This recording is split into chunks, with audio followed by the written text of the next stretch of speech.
Hello साथियों, स्वागत है आपका हमारे यूट्यूब चैनल कबीरा क्लासेस पर। और दोस्तों, जैसा कि आपको पता है कि हमने हमारे चैनल पर हमारा संविधान नाम से एक नई सीरीज़ शुरू की है, जिसमें हमारा उद्देश्य है कि हम हमारे संविधान के बारे में जो चैप्टर वाइज जो उसके महत्वपूर्ण तथ्य हैं उनके बारे में आपको बता सकें काफ़ी अच्छी तरीके से। दोस्तों, जैसा कि हमने अभी कल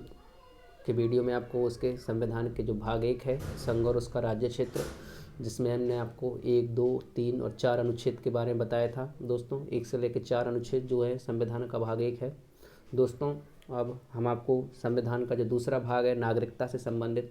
उसके बारे में बताने जा रहे हैं दोस्तों। और हम वीडियो को शुरू करें उससे पहले आप हमारे चैनल को सब्सक्राइब करें और वीडियो को लाइक करें और शेयर करें दोस्तों।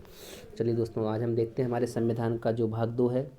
उसके बारे में जानते हैं दोस्तों। देखिए दोस्तों, जो हमारा भाग 2 है वो नागरिकता से संबंधित है। और जैसा कि हम जानते हैं कि दोस्तों, नागरिकता से संबंधित जो प्रावधान थे, जो हमारा संविधान जब निर्मित हुआ था 26 नवंबर 1949 को, उसी दिन से नागरिकता के प्रावधान लागू हो गए थे। जबकि शेष संविधान हमारा कुछ और अनुच्छेदों को छोड़कर शेष संविधान 26 जनवरी 1950 से लागू हुआ था, जिसको हम गणतंत्र दिवस के रूप में मनाते हैं दोस्तों। तो नागरिकता जो से संबंधित जो भाग 2 है और नागरिकता से संबंधित जो प्रावधान है, वो जिस दिन संविधान हमारा पूर्ण रूप से बनकर तैयार हुआ था उसी दिन से उसके प्रावधान लागू हो गए थे दोस्तों। और जैसा कि हम देखते हैं, भाग 2 में 5 से 11 तक अनुच्छेद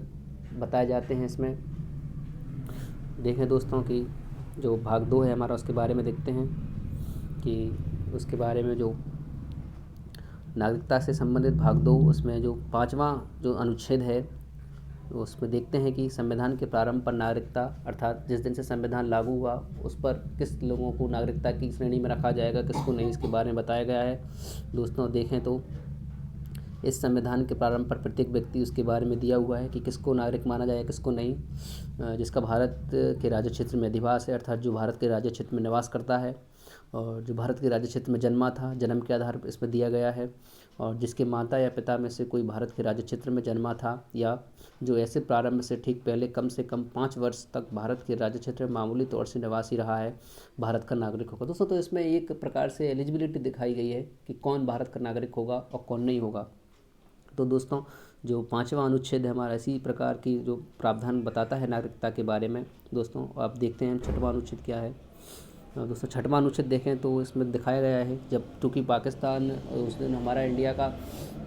विभाजन भी हुआ था, भारत पाकिस्तान, तो बहुत जटिलताएं थी कि नागरिकता के संबंध में किसको नागरिक माना जाए, किसको नहीं। तो जो 6वां अनुच्छेद है इसी जटिलता को दूर करने के लिए बताता है कि पाकिस्तान से भारत को प्रव्रजन करने वाले कुछ व्यक्तियों के नागरिकता के अधिकार थे उसमें कि अनुच्छेद 5 में किसी बात की होते हुए भी कोई व्यक्ति जिसने ऐसे राज्य क्षेत्र से जो इस समय पाकिस्तान के अंतर्गत है, भारत के राज्य क्षेत्र को प्रव्रजन किया है, इस संविधान के प्रारंभ पर भारत का नागरिक समझा जाएगा। अर्थात जो पाकिस्तान से हमारे भारत में आए थे उनको भी नागरिकता के कुछ प्रावधान बताए गए थे कि किस परिस्थिति में उनको नागरिक माना जाएगा। उससे संबंधित ये प्रावधान है कि यदि वह अथवा उसके माता या पिता में से कोई, अथवा उसके पितामह या पितामही दोस्तों, तो या मातामही में से कोई मूल रूप से यथा अधिनियमित भारत शासन अधिनियम 1935 में परिभाषित भारत में जन्मा था, अर्थात जो 1935 का भारत था या उससे पहले का भारत था, उस जो 1935 में परिभाषित हमारे भारत का राज्य क्षेत्र था, उसमें निवास करता रहा हूँ दोस्तों। और दूसरा प्रावधान ये है कि जबकि वह व्यक्ति ऐसा है जिसने 19 जुलाई 1948 से पहले इस प्रकार प्रव्रजन किया है, तब यदि वह अपने प्रव्रजन की तारीख से भारत के राज्य क्षेत्र में मामूली तौर से निवासी रहा है, या जबकि वह ऐसा व्यक्ति है जिसने 19 जुलाई 1948 को या उसके पश्चात इस प्रकार प्रव्रजन किया, अर्थात जो 19 जुलाई 1948 से पहले आ गया हो या 19 जुलाई 1948 को इसके पश्चात प्रवचन किया है, तब यदि वह नागरिकता प्राप्ति के लिए भारत डोमिनियन की सरकार द्वारा विहित प्रारूप में और रीति से उसके द्वारा इस संविधान के प्रारंभ से पहले अधिकारी को जिससे उस सरकार को इस प्रयोजन के लिए नियुक्त किया है, आवेदन किए जाने पर उस अधिकारी द्वारा भारत का नागरिक रजिस्ट्रीकृत कर लिया गया है। अर्थात 1948 तक जो एक अधिकारी नियुक्त किया गया था उसके समक्ष नागरिकता के लिए आवेदन किया था, तो वो भी नागरिकता के पात्र होंगे। और इसमें दिया गया है कि परंतु यदि कोई व्यक्ति अपने आवेदन की तारीख से ठीक पहले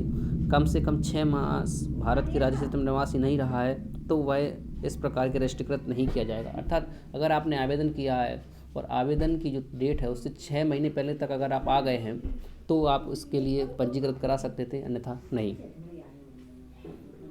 दोस्तों जो 7वां अनुच्छेद है उसमें बताया गया है कि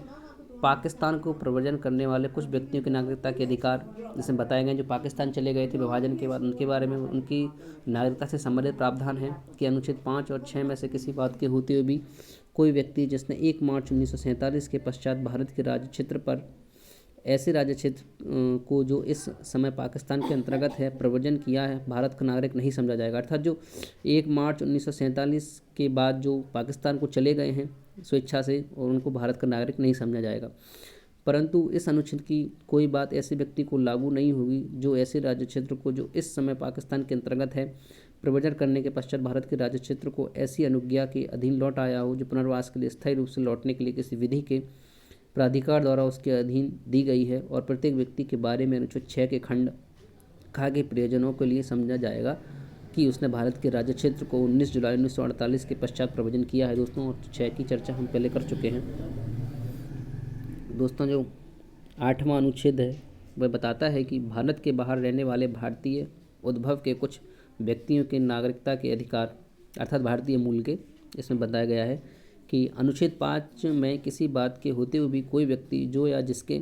माता या पिता में से कोई अथवा पितामह या पितामही या मातामह या मातामही में से कोई मूल रूप में यथा अधिनियमित भारत शासन अधिनियम 1935 में परिभाषित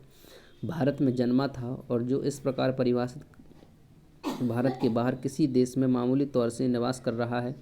भारत का नागरिक समझा जाएगा। यदि वह नागरिकता प्राप्ति के लिए भारत डोमिनियन की सरकार द्वारा या भारत सरकार द्वारा विहित प्रारूप में और रीति से अपने द्वारा उस देश में जहाँ वह तत्समय निवास कर रहा है भारत के राजनयिक या कौंसलीय प्रतिनिधि को इस संविधान के प्रारंभ से पहले या उसके पश्चात आवेदन किए जाने पर ऐसे राजनयिक या कौंसलीय प्रतिनिधि द्वारा भारत का नागरिक रजिस्ट्रीकृत कर लिया गया है। दोस्तों जो 9वां अनुच्छेद है उसमें बताया गया है कि विदेशी राज्य की नागरिकता अर्थात जो विदेशी अगर कोई है अगर वो भारत में नागरिकता लेना चाहता है तो उसके बारे में प्रावधान किए गए हैं कुछ, तो उनकी बारे में बताया गया है कि किस प्रकार के प्रावधान है इसमें कि यदि किसी व्यक्ति ने किसी विदेशी राज्य की नागरिकता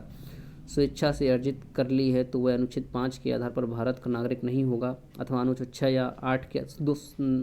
क्षमा चाहेंगे दोस्तों, विदेशी राज्य की नागरिकता अगर कोई भारत का नागरिक विदेशी राज्य की नागरिकता ग्रहण कर लेता है तो उसकी नागरिकता से संबंधित इसमें प्रावधान है कि यदि किसी व्यक्ति ने किसी विदेशी राज्य की नागरिकता स्वेच्छा से अर्जित कर ली है तो वह अनुच्छेद 5 के आधार पर भारत का नागरिक नहीं होगा अथवा अनुच्छेद 6 या 8 के आधार पर भारत का नागरिक नहीं समझा जाएगा। दोस्तों इसमें 10वां अनुच्छेद है उसमें बताया गया है कि नागरिकता के अधिकारों को बना रहना प्रत्येक व्यक्ति जो इस भाग में पूर्वगामी उपबंधों में से किसी के अधीन भारत का नागरिक है या समझा जाता है ऐसी विधि के उपबंधों के अधीन रहते हुए जो संसद द्वारा बनाई जाए भारत का नागरिक बना जाएगा। अर्थात जो अनुच्छेद जो इसमें प्रावधान किए गए हैं इनके कोई से भी एक प्रावधान के आधार पर अगर हमारी संसद नागरिकता से संबंधित जो कानून बनाती है और उस कानून के हिसाब से वह भारत का नागरिक माना जाएगा। दोस्तों इसमें भाग 2 का जो आखिरी अनुच्छेद है 11वां वो बताता है कि संसद द्वारा नागरिकता के अधिकार का विधि द्वारा विनियमन किया जाएगा। अर्थात इस भाग के पूर्वगामी उपबंधों की कोई बात नागरिकता के अर्जन और समाप्ति के तथा नागरिकता से संबंधित अन्य सभी विषयों के संबंध में उपबंध करने की संसद की शक्ति का अल्पीकरण नहीं करेगी। दोस्तों तो ये था हमारे संविधान का भाग 2 अनुच्छेद 5, 6, 7, 8, 9, 10 और 11। दोस्तों और जैसा कि आप जानते हैं कि हम आपको हमारे संविधान का जो चैप्टर वाइज है पूरे फैक्ट्स आपको बता रहे हैं, रोज़ एक वीडियो लेकर आते हैं जिसमें दोस्तों, और उम्मीद करते हैं कि आपको ये पसंद आएगा दोस्तों। और अगर पसंद आया हो तो वीडियो को शेयर करें दोस्तों और चैनल को सब्सक्राइब कर जरूर करें दोस्तों। चलिए दोस्तों कल फिर मुलाकात होगी एक नए वीडियो के साथ। ठीक है दोस्तों, नमस्कार।